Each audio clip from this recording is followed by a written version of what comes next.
जय माता दी, जय माँ भवानी। स्वागत है दोस्तों आप सभी का आपके अपने चैनल जी जायसवाल यूट्यूब स्टोरी में। दोस्तों आज हम जानेंगे गुप्त नवरात्रि में दूसरी महाविद्या माँ तारा की कथा।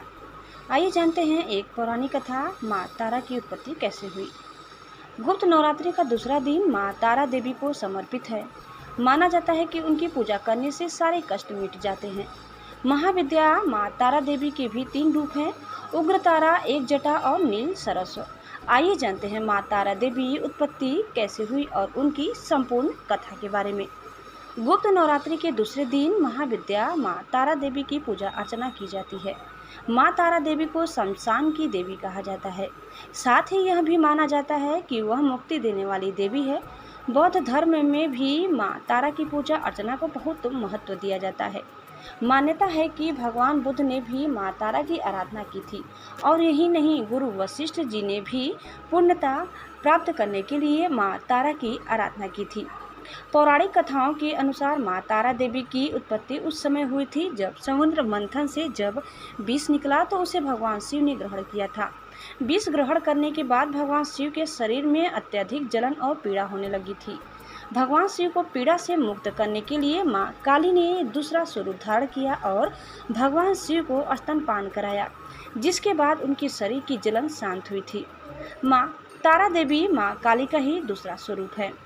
आइए अब हम जानते हैं माँ तारा देवी की कथा के बारे में। तो माँ तारा देवी की उत्पत्ति से जुड़ी एक और पौराणिक कथा प्रचलित है, जिसके अनुसार माँ तारा देवी का जन्म मेरु पर्वत के पश्चिम भाग में चोलना नदी के किनारे पर हुआ था। हयग्रीव नाम के एक दैत्य का वध करने हेतु माँ महाकाली ने नील वर्ण धारण किया था। महाकाल संहिता के अनुसार चैत्र शुक्ल अष्टमी को देवी तारा प्रकट हुई थी, इसीलिए यह तिथि तारा अष्टमी कहलाती है और चैत्र शुक्ल नवमी की रात्रि को तारा रात्रि कहा जाता है।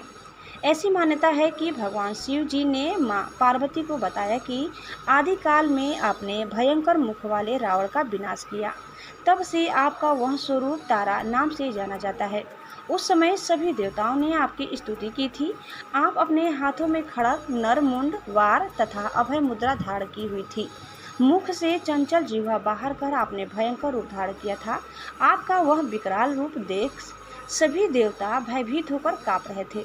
आपके विकराल भयंकर रुद्र रूप को देखकर शांत करने के लिए ब्रह्मा जी आपके पास आए थे। रावण वध के समय आप अपने रौद्र रूप के कारण नग्न हो गई थी तथा स्वयं ब्रह्मा जी ने आपकी लज्जा निवारण हेतु आपको व्याघ्र जन्म प्रदान किया था। इसी रूप में देवी लंबोदरी के नाम से विख्यात हुई। तारा रहस्य तंत्र के अनुसार भगवान राम निमित्त मात्र ही थे। वास्तव में भगवान राम की विध्वंसक शक्ति देवी तारा ही थी, जिन्होंने लंकापति रावण का वध किया था। दोस्तों कथा समाप्त होती है। उम्मीद करते हैं कि आपको हमारी आज की यह कथा जरूर पसंद आई होगी। कैसी लगी कमेंट करके बताइए। चैनल में नए हैं तो प्लीज़ लाइक, शेयर और सब्सक्राइब करना न भूलें। धन्यवाद। जय माँ काली, जय माँ तारा, जय माँ भवानी, जय माता दी। ओम नमः शिवाय। हर हर महादेव।